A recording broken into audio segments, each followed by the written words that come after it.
pada tahun 1998. Di sebuah desa yang dikelilingi sawah dan kebun karet, berdiri sebuah rumah kayu tua yang sudah lama ditinggalkan penghuninya. Rumah itu berada di ujung jalan tanah yang jarang dilewati warga, bahkan pada siang hari sekalipun. Cat dindingnya telah mengelupas, jendelanya tertutup rapat oleh papan lapuk, dan halaman depannya dipenuhi rumput liar yang menjulang hingga setinggi lutut orang dewasa. Warga desa mengenal rumah itu sebagai rumah Bu Ratih. 20 tahun sebelumnya, seorang janda bernama Ratih tinggal di sana bersama anak perempuan semata wayangnya yang masih berusia 7 tahun. Namun suatu malam, keduanya menghilang tanpa jejak. Tidak ada yang tahu kemana mereka pergi. Pencarian dilakukan selama berminggu-minggu, tetapi hasilnya nihil. Sejak saat itu rumah tersebut dibiarkan kosong. Seiring berjalannya waktu, rumah itu berubah menjadi bagian dari cerita yang diwariskan dari satu generasi ke generasi berikutnya. Anak-anak dilarang bermain terlalu dekat. Para petani memilih memutar jalan daripada melewati depannya ketika matahari mulai tenggelam. Namun bagi Fajar, pemuda berusia 25 tahun yang baru kembali ke desa, setelah beberapa tahun bekerja di kota, semua cerita itu terdengar seperti tahayul yang dibesar-besarkan. Ia tidak pernah benar-benar percaya. Sampai pada suatu malam, ketika ia sedang berjalan pulang melewati jalan yang mengarah ke rumah tua itu, terdengar suara yang membuat langkahnya terhenti. Tangisan seorang anak kecil, pelan, dan berasal dari dalam rumah yang telah kosong selama 20 tahun itu. Fajar berdiri terpaku di tengah jalan tanah yang mulai diselimuti gelap malam. Angin berembus pelan melewati rumpun bambu di belakang rumah tua itu, menimbulkan suara berderit yang membuat suasana terasa semakin sunyi. Ia menajamkan pendengarannya, mencoba memastikan apakah yang baru saja ia dengar benar-benar tangisan anak kecil atau hanya suara hewan malam yang terbawa angin. Beberapa detik berlalu, lalu suara itu terdengar lagi, kali ini lebih jelas, seperti seorang anak perempuan yang sedang menangis sambil menahan sesak di dadanya. Fajar merasakan bulu kuduknya berdiri. Meski begitu, rasa penasaran lebih besar daripada rasa takut. Ia melangkah beberapa meter mendekati pagar kayu lapuk yang mengelilingi rumah tersebut. Dari celah-celah papan yang sudah rusak, halaman rumah tampak gelap dan tidak terawat. Tidak ada lampu. Tidak ada tanda-tanda kehidupan. Tangisan itu tiba-tiba berhenti. Keheningan yang muncul setelahnya justru terasa lebih mengganggu. Fajar menunggu beberapa saat sebelum akhirnya memutuskan pulang. Sepanjang perjalanan, suara tangisan itu terus terngiang di kepalanya. Keesokan paginya, saat sedang duduk di warung kopi bersama beberapa warga desa, ia menceritakan kejadian semalam. Awalnya ia mengira mereka akan menertawakannya. Namun yang terjadi justru sebaliknya. Suasana warung mendadak hening. Beberapa orang saling pandang, seolah tidak ingin menjadi orang pertama yang berbicara. Sampai akhirnya seorang lelaki tua bernama Pak Wiryo meletakkan cangkir kopinya perlahan. Itu bukan pertama kalinya terdengar, katanya dengan suara pelan. Fajar mengernyit. Pak Wiryo lalu bercerita bahwa selama bertahun-tahun, beberapa warga pernah mengaku mendengar tangisan yang sama. Anehnya, suara itu hanya muncul pada malam-malam tertentu, terutama ketika kabut turun lebih cepat dari biasanya. Tapi tidak pernah ada yang berani memeriksa ke dalam rumah itu, lanjutnya. Kenapa? Tanya Fahar. Lelaki tua itu terdiam cukup lama sebelum menjawab. Karena orang terakhir yang masuk ke sana malam hari, tidak pernah mau menceritakan apa yang dia lihat. Jawaban itu membuat seluruh warung kembali sunyi. Tidak ada yang menambahkan cerita. Tidak ada yang menjelaskan lebih lanjut. Seolah-olah ada sesuatu yang sengaja mereka sembunyikan. Malam berikutnya, rasa penasaran Fajar semakin besar. Ia memutuskan untuk kembali melewati jalan yang sama. Kabut turun lebih tebal dibanding malam sebelumnya. Saat rumah tua itu mulai terlihat di kejauhan, langkah Fajar melambat. Dan tepat ketika ia berada beberapa meter dari pagar rumah, tangisan itu terdengar lagi. Namun kali ini bukan hanya suara tangisan. Di sela-sela isak tangis tersebut, terdengar suara seorang anak perempuan berbisik sangat pelan. "Bu, jangan tinggalin aku." Fajar membeku, karena suara itu terdengar berasal dari tepat belakang jendela depan rumah. Malam itu, Fajar tidak berani mendekati jendela rumah tua tersebut. Meski rasa penasarannya besar, bisikan yang terdengar dari balik kegelapan membuat kakinya seakan kehilangan tenaga. Ia memilih mundur perlahan lalu berjalan cepat meninggalkan tempat itu. Namun sepanjang malam ia tidak bisa tidur. Kalimat itu terus terngiang di kepalanya. "Bu, jangan tinggalin aku." Keesokan harinya, Fajar kembali mendatangi warung tempat para warga biasa berkumpul.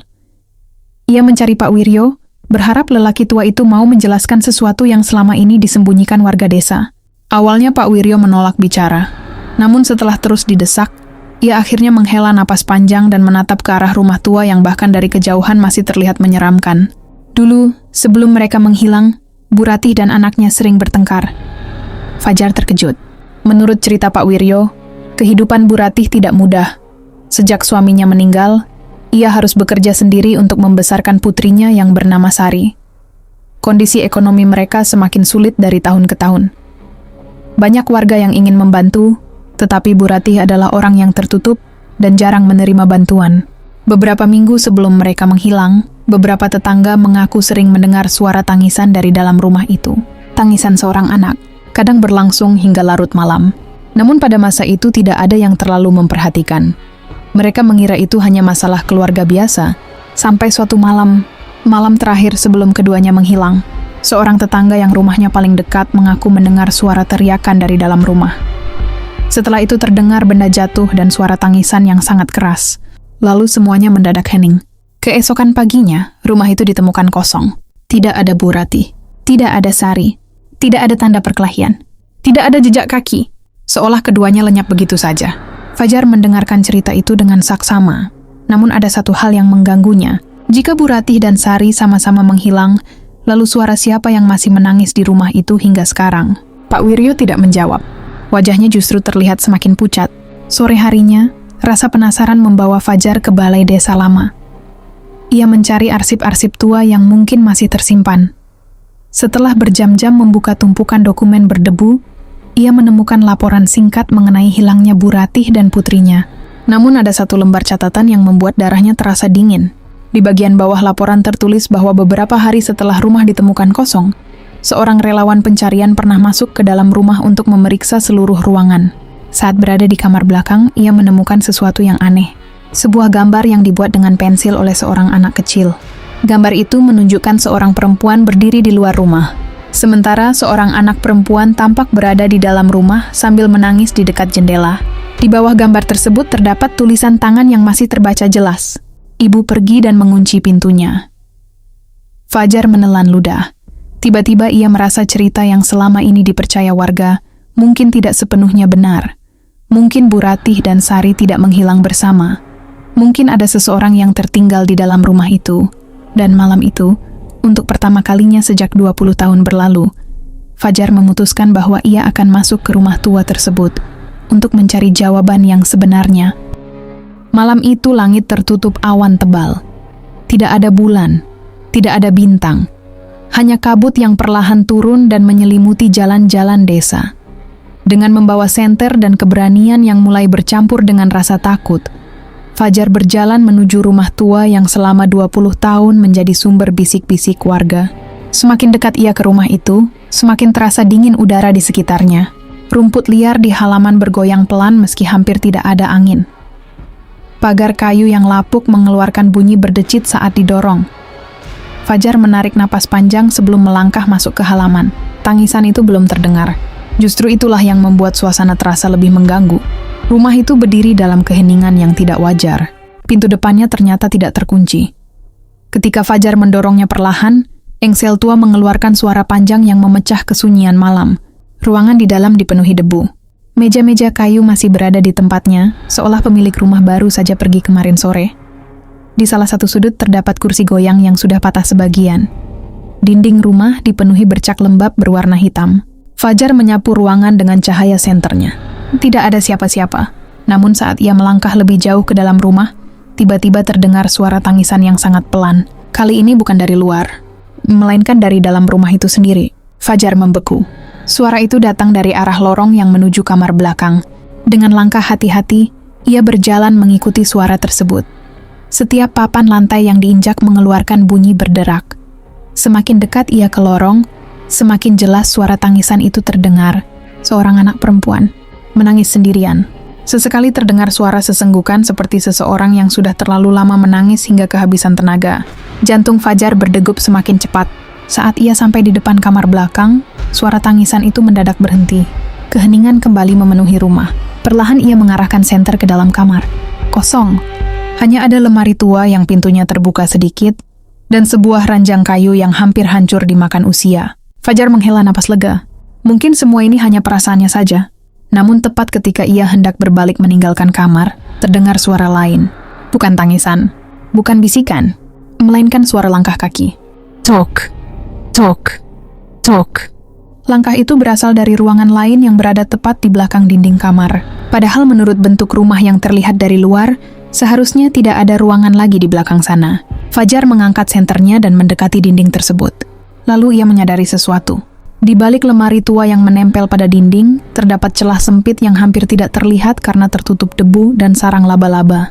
Seolah ada pintu rahasia yang sengaja disembunyikan. Dengan tangan gemetar, Fajar mendorong lemari itu sedikit demi sedikit. Debu beterbangan ke udara. Dan ketika lemari bergeser, tampaklah sebuah pintu kayu kecil yang selama ini tersembunyi. Pintu itu terkunci dari luar, persis seperti seseorang pernah mengurung sesuatu di dalamnya. Saat Fajar menyorotkan cahaya senter ke arah gagang pintu yang berkarat, suara tangisan itu terdengar lagi, sangat jelas, tepat dari balik pintu tersebut. Lalu untuk pertama kalinya, suara anak perempuan itu berbicara. Dengan suara lemah yang dipenuhi kesedihan, ia berkata, "Aku masih di sini."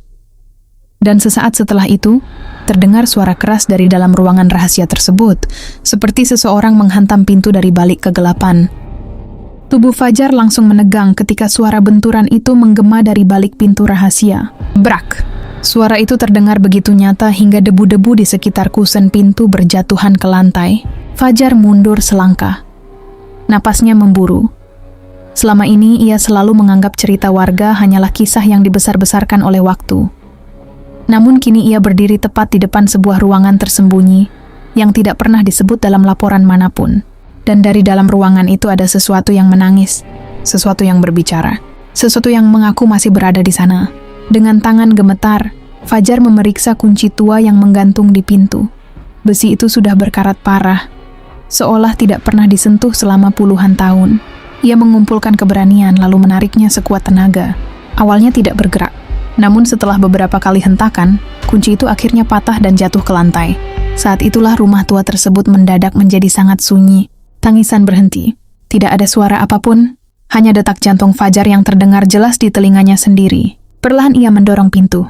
Pintu kayu itu terbuka sedikit demi sedikit sambil mengeluarkan suara gesekan yang panjang. Ruangan di baliknya ternyata sangat sempit. Hampir seperti gudang. Udara di dalam terasa jauh lebih dingin dibanding bagian rumah lainnya. Bau kayu lapuk dan tanah lembab memenuhi hidung Fajar. Senter di tangannya menyapu setiap sudut ruangan. Tidak ada manusia. Tidak ada kerangka. Tidak ada apa-apa. Namun di sudut paling belakang terdapat sebuah peti kayu kecil yang tertutup debu tebal. Fajar mendekatinya. Saat tutup peti dibuka, ia menemukan beberapa benda yang masih tersimpan di dalam. Sebuah boneka kain yang sudah kusam, pita rambut berwarna merah yang hampir pudar, dan sebuah buku harian kecil milik seorang anak. Jantung Fajar berdegup lebih cepat. Pada halaman pertama tertulis sebuah nama, Sari, anak perempuan Bu Ratih. Dengan tangan gemetar, Fajar mulai membaca isi buku itu. Sebagian tulisannya sudah memudar, tetapi beberapa kalimat masih bisa dibaca. Awalnya berisi cerita sederhana tentang kehidupan seorang anak desa. Tentang bermain di sungai, membantu ibunya memasak, dan menunggu ayahnya yang telah lama meninggal. Namun semakin ke belakang isi tulisannya berubah. Tulisan Sari mulai dipenuhi ketakutan. Ia sering menulis tentang ibunya yang semakin murung. Tentang malam-malam ketika ibunya menangis sendirian. Tentang rasa takut yang tidak ia mengerti. Lalu pada halaman-halaman terakhir, tulisan itu semakin tidak beraturan. Seolah ditulis dalam keadaan panik. Fajar membaca setiap kata dengan napas tertahan. Ibu bilang aku harus diam. Ibu bilang jangan keluar sebelum dia kembali. Aku takut. Aku dengar ibu pergi. Pintunya dikunci dari luar. Tulisan berikutnya jauh lebih berantakan. Seakan tangan kecil yang menulisnya mulai kehilangan tenaga. Aku lapar. Aku menangis tapi tidak ada yang datang. Aku dengar orang-orang di luar rumah. Kenapa tidak ada yang membukakan pintu? Air dingin mengalir di punggung Fajar. Tangannya mulai bergetar. Lalu ia membuka halaman terakhir. Halaman yang membuat seluruh tubuhnya membeku. Di sana hanya ada satu kalimat pendek, ditulis dengan goresan yang sangat lemah. Bu, jangan tinggalin aku. persis seperti bisikan yang selama ini ia dengar. Fajar menutup buku itu perlahan. Dadanya terasa sesak. Untuk pertama kalinya ia memahami kemungkinan mengerikan yang selama ini tersembunyi dari desa itu. Mungkin Sari tidak pernah menghilang. Mungkin selama ini semua orang mempercayai cerita yang salah. Dan tepat ketika pikiran itu muncul, senter di tangannya berkedip beberapa kali. Lalu dari belakangnya, terdengar suara seorang anak perempuan menangis, sangat dekat. Begitu dekat hingga terdengar seolah berada tepat di belakang bahunya. Fajar membeku, karena ia yakin saat masuk ke ruangan itu, tidak ada siapapun di belakangnya. Tubuh Fajar kaku. Ia tidak berani langsung menoleh ke belakang. Tangisan itu terdengar begitu dekat, seolah seorang anak kecil sedang berdiri hanya beberapa langkah di belakangnya. Udara di dalam ruangan rahasia itu berubah semakin dingin. Napas Fajar mulai terlihat seperti uap tipis yang keluar dari mulutnya. Perlahan, dengan seluruh keberanian yang masih tersisa, ia membalikkan tubuhnya. Cahaya senter bergerak mengikuti arah pandangannya. Kosong. Tidak ada siapa-siapa. Namun tangisan itu belum berhenti.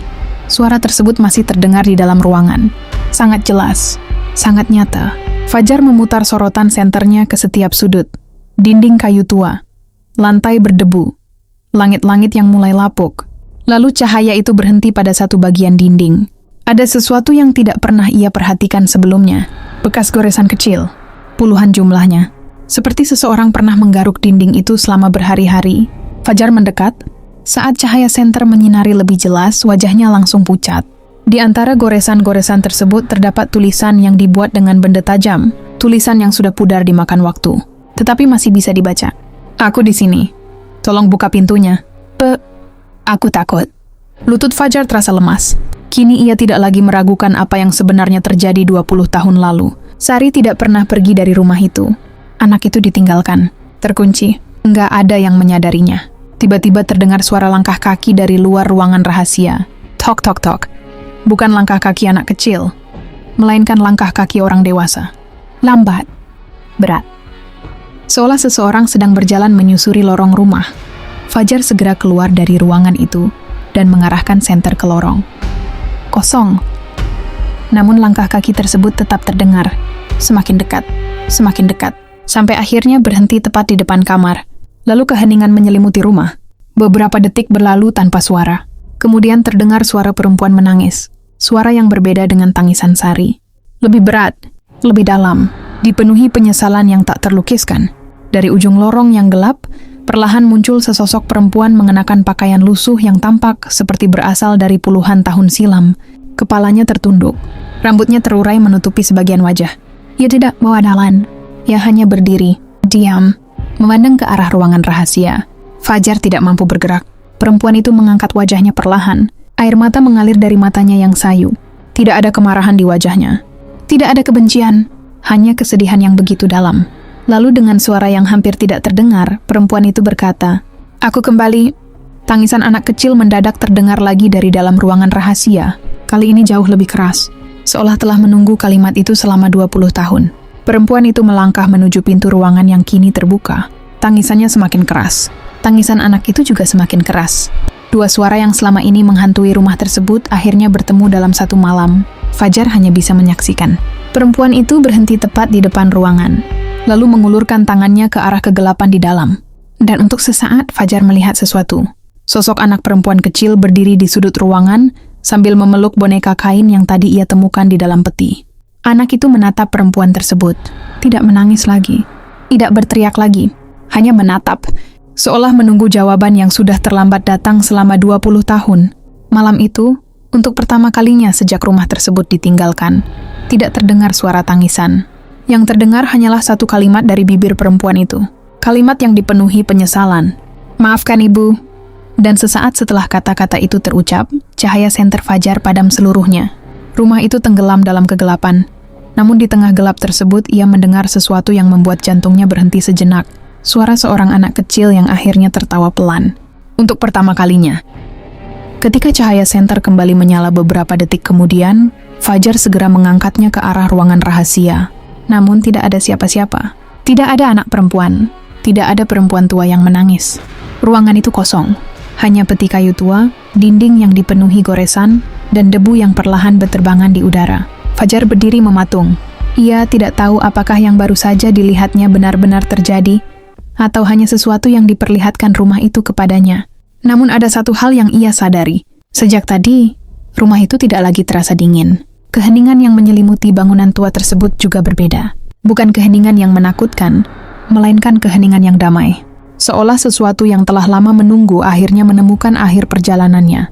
Malam itu juga Fajar meninggalkan rumah tua tersebut sambil membawa buku harian milik Sari. Untuk pertama kalinya dalam hidupnya, ia merasa bahwa tidak semua cerita horor lahir dari kemarahan atau dendam. Kadang-kadang, yang tertinggal hanyalah kesedihan yang terlalu lama terperangkap. Keesokan harinya, Fajar mendatangi Pak Wiryo dan beberapa tetua desa. Ia menunjukkan buku harian yang ditemukan di ruangan rahasia. Awalnya tidak ada yang percaya. Namun setelah membaca halaman demi halaman yang ditulis oleh tangan kecil seorang anak yang ketakutan, wajah para tetua berubah pucat. Tak seorang pun mampu berkata-kata. Mereka akhirnya menyadari bahwa selama 20 tahun, mereka mungkin telah mempercayai kisah yang salah. Bukan Bu Rati dan Sari yang menghilang bersama, melainkan seorang ibu yang pergi dalam keputusasaan, meninggalkan anaknya yang terkurung dalam ruangan tersembunyi, yang bahkan tidak diketahui keberadaannya oleh sebagian besar warga. Tidak ada yang tahu apa yang sebenarnya terjadi pada Bu Rati setelah malam itu. Tidak ada yang tahu kemana ia pergi.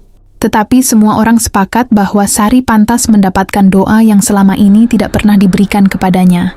Beberapa hari kemudian, warga desa berkumpul di depan rumah tua tersebut.